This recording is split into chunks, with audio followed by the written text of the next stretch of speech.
Hi guys, ಎಲ್ಲರೂ ಹೇಗಿದ್ದೀರಾ? ಚೆನ್ನಾಗಿದ್ದೀರಾ ಅಂದ್ಕೊಳ್ತೀನಿ. ಇವತ್ತಿನ ನನ್ನ ಬ್ಲಾಗ್ ಇದು. ಸೊ ನಾನು ಆಫೀಸಿಗೆ ಹೊರಡ್ತಾ ಇದ್ದೀನಿ. ಟಿನ್ ಫ್ಯಾಕ್ಟ್ರಿವರೆಗೂ ಬಂದೆ. ಆ್ಯಕ್ಚುಲಿ ಆಫೀಸಿಗೆ ಹೋಗಬೇಕಾದ್ರೆ 2 ಬಸ್ ಚೇಂಜ್ ಮಾಡಬೇಕು. ಹಾಗಾಗಿ ಇಲ್ಲಿ ನೋಡಿದರೆ ತುಂಬ ಟ್ರಾಫಿಕ್ ಇತ್ತು. ಬಟ್ ಎನಿ ಹ್ಯಾವ್ ನನಗೆ ಸೀಟ್ ಸಿಗುತ್ತು, ಕೂತ್ಕೊಂಡ್ಬಿಟ್ಟೆ. ಒಂದು ಸ್ವಲ್ಪ ಮೊಬೈಲ್ ನೋಡಿಕೊಂಡು ಆಫೀಸಿಗೆ ಬಂದು ರೀಚ್ ಆದೆ. ಆಫೀಸಲ್ಲಿ ಬಂದು ರೀಚ್ ಆದ ತಕ್ಷಣ ಏನೇನು ಆಫೀಸಿಗೆ ಪೆಂಡಿಂಗ್ ಕೆಲಸ ಇತ್ತು ಅದನ್ನೆಲ್ಲ ಕಂಪ್ಲೀಟ್ ಮಾಡಿಕೊಂಡು ಕೆಫಿಟೇರಿಯಲ್ಲಿ ನನ್ನ ಫ್ರೆಂಡ್ ಜೊತೆ ಒಂದು ಟೀ ಕುಡ್ಕೊಂಡು ಬಂದು ಮತ್ತೆ ಬ್ಯಾಕ್ ಟು ವರ್ಕ್ ಅಂತ ಏನೇನಿತ್ತು ಆಫೀಸಲ್ಲಿ ಎಲ್ಲ ಕೆಲಸನ ಮುಗಿಸ್ಕೊಂಡು ಲಂಚ್ ಟೈಮ್ ಆಯಿತು.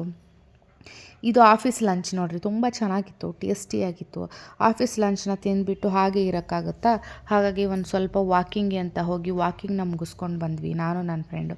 ಬಂದಮೇಲೆ ಏನು ಆಫೀಸ್ ಕೆಲಸ ಇತ್ತು ಎಲ್ಲ ಕಂಪ್ಲೀಟ್ ಮಾಡಿಕೊಂಡು ಮತ್ತು ನಮಗೆ ಲಾಗೌಟ್ ಟೈಮ್ ಆಯಿತು. ಲಾಗೌಟ್ ಮಾಡಿಕೊಂಡು ಮನೆಗೆ ಅಂತ ಹೋಗ್ತಾಯಿದ್ವಿ.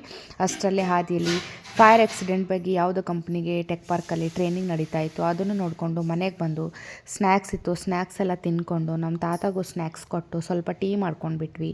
ಎವ್ರಿ ಡೇ ಟೀ ಕುಡಿಲೇಬೇಕಂತೇನಿಲ್ಲ, ಬಟ್ ಸಮ್ಟೈಮ್ಸ್ ಟೀ ಕುಡಿಬೇಕಂತ ಫೀಲ್ ಆಗುತ್ತೆ. ಟೀ ಜೊತೆ ಬಿಸ್ಕೆಟ್ ಇದ್ದರೆ ಮಾತ್ರ ನಾನು ಟೀ ಕುಡಿಯೋದು, ಇಲ್ಲಾಂದರೆ ಇಲ್ಲ. ಸೊ ಬಿಸ್ಕೆಟ್ ಇತ್ತು, ಹಾಗಾಗಿ ಟೀ ಪ್ರಿಪೇರ್ ಮಾಡಿಕೊಂಡು ಟೀನೂ ಕೊಡಿದೆ. ನಮ್ಮಮ್ಮ ನಾಳೆ ದೋಸೆ ಇಡ್ಲಿ ಮಾಡಬೇಕಂತ ಎಲ್ಲ ಬೇಳೆ ಎಲ್ಲ ನೆನೆಕಿದ್ರು. ಅದನ್ನೆಲ್ಲ ಮಿಕ್ಸಿಯಲ್ಲಿ ಹಾಕಬೇಕಿತ್ತು.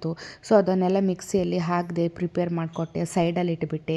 ಇವ್ರು ಬಂದು ನಾನು ಹೆಲ್ಪ್ ಮಾಡ್ತೀನಿ ಅಂತ ಇದ್ರು. ನಾನು ಬೇಡ ಬಿಡಿ, ನೀವು ಆಲ್ರೆಡಿ ಮನೆಯಲ್ಲಿ ತುಂಬ ಕೆಲಸ ಮಾಡಿರ್ತೀರಾ ಅಂತ ನಾನೇ ಅದನ್ನೆಲ್ಲ ಮಾಡಿಕೊಂಡು ನೆಕ್ಸ್ಟು ನೈಟ್ ಡಿನ್ನರ್ಗೆ ಏನು ಅಂತ ಪ್ಲ್ಯಾನ್ ಮಾಡಬೇಕಾದ್ರೆ ಕಡಲೆಬೇಳೆ ದೋಸೆ ಹಾಕೋಣ ಎಲ್ಲ ವೆಜಿಟೇಬಲ್ನ ಹಾಕಿ ಅಂತ ಹೇಳಿದ್ರು.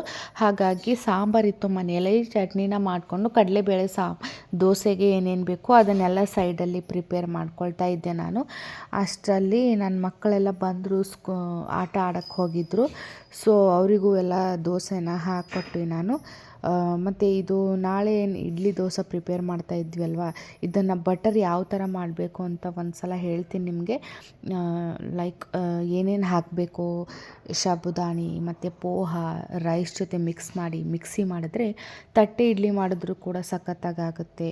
ಅಷ್ಟರಲ್ಲೇ ನಮ್ಮ ಮಗ ಬಂದಿದ್ದ, ಅವನನ್ನು ಹೋಮ್ವರ್ಕ್ ಎಲ್ಲ ಮಾಡಿಸಿ, ನಾನು ಮಾಡಿಸ್ಲಿಲ್ಲ ಅಂದರೆ ಅವ್ರು ಹೋಮ್ವರ್ಕೇ ಮಾಡೋದಿಲ್ಲ. ಹಾಗಾಗಿ ಅವನಿಗೂ ಹೋಮ್ವರ್ಕ್ ಎಲ್ಲ ಮಾಡಿಸ್ದೆ. ಎಕ್ಸಾಮ್ಸ್ ನೆಕ್ಸ್ಟ್ ಮಂತ್ ಇದೆ ಅಂತ ಪ್ರಿಪ್ರೇಷನ್ ಮಾಡಿಸ್ಬೇಕು ಅದನ್ನು ಅವನಿಗೆ.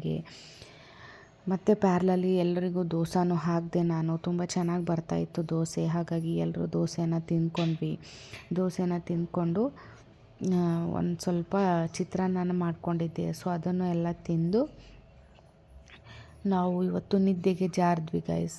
ಸೊ ಇವತ್ತಿನ ವ್ಲಾಗ್ ಇಷ್ಟ ಆದರೆ ಲೈಕ್ ಮಾಡಿ. Thank you.